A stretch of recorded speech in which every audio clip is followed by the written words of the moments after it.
The dog didn't whine. He didn't scratch. He just sat there in the freezing dark and waited. Outside the dim glow of a roadside gas station, snow clung to his fur like ash. His breathing was slow, controlled not the panic of a stray, but the discipline of something trained, something that understood patience. Inside, Daniel Reeves' former Marine Corps sergeant wrapped his hands around a paper cup of black coffee that had long gone cold. Sleep hadn't come easy in years. Not since Hellman, not since the night everything went wrong. He didn't notice the dog at first. But the dog noticed him. Not the cashier. Not the truckers laughing near the heaters. Not the couple arguing by the snack aisle. Just him. And then the dog moved. One step forward, then another, until he reached the glass door. And slowly, deliberately, he tapped. Not a frantic scratch. A knock. Soft. Measured. Intentional. Daniel's eyes lifted, and everything else in the room disappeared, because in that moment, he felt it. That same pressure in his chest, that same pull, the kind you don't question because you already know. Something wasn't right. He stood up, didn't think, didn't hesitate, because the last time he hesitated, someone didn't make it home. He stepped outside. The cold hit like a wall. The dog didn't move, didn't flinch, just watched him, eyes sharp, focused, not scared, not lost, waiting. Up close, Daniel could see the ribs beneath the fur, the cracked paw pads, a faint mark around the neck where a collar used to be. But there was something else. Something off. The posture. Too still, too precise. This wasn't just a stray. "You've been trained," Daniel muttered. The dog blinked once, as if confirming it.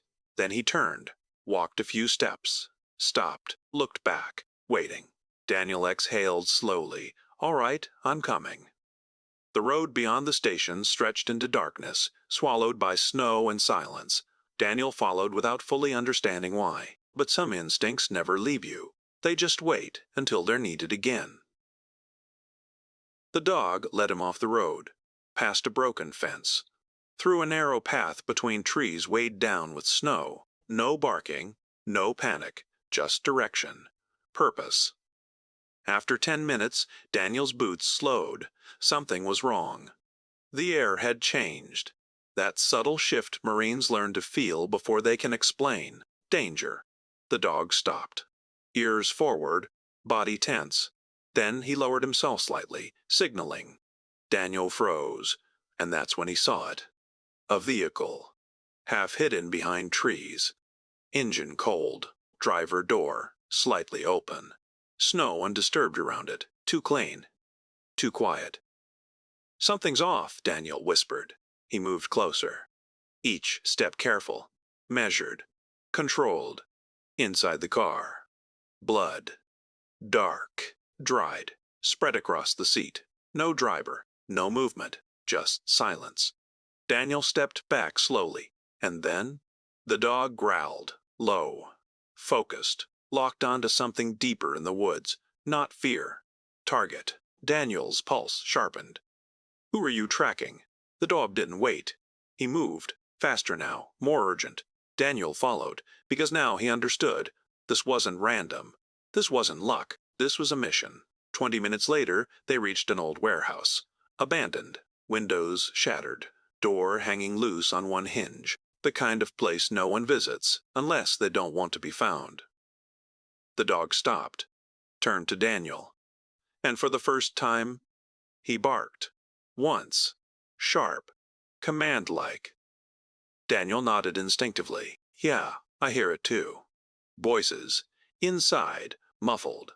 Arguing. Daniel moved to the side of the entrance.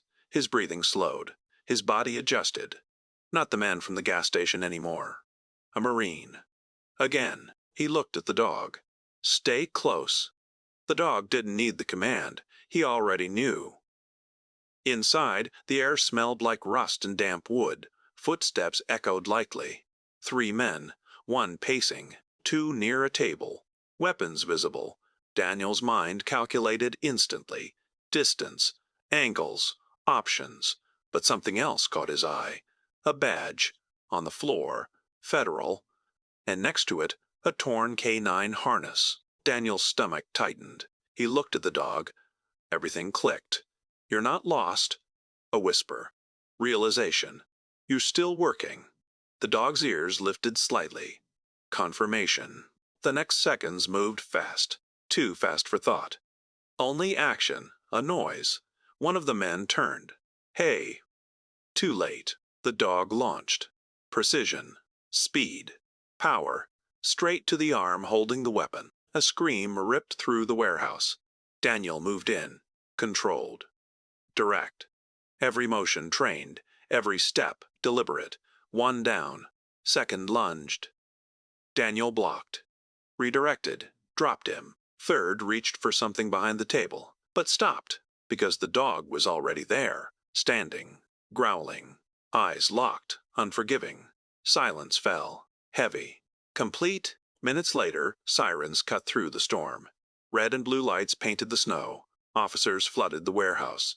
Commands shouted, hands raised, cuffs tightened. And just like that, it was over. But for Daniel, something had just begun. A federal agent approached him outside, mid-40s, calm, focused. He looked at the dog first, then back at Daniel. You found him. Daniel shook his head slightly. No, he found me. The agent nodded. That's valor. Daniel glanced down. Valor. Best K9 we had. His handler didn't make it out. Silence. Heavy again, but he kept going, the agent added. Tracked them alone, stayed on mission. Daniel exhaled slowly. Yeah, I figured. Days later, the snow began to melt. The town slowly returned to life. But something had changed. Daniel slept a little better. Not perfect, but better.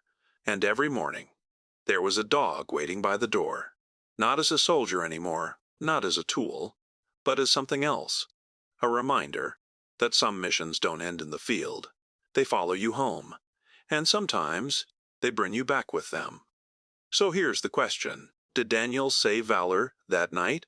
Or did valor finish a mission by saving Daniel? If you believe some bonds are built beyond words, comment honor. And don't forget to like, subscribe, and share this story. Because some warriors never stop fighting, even on 4 legs.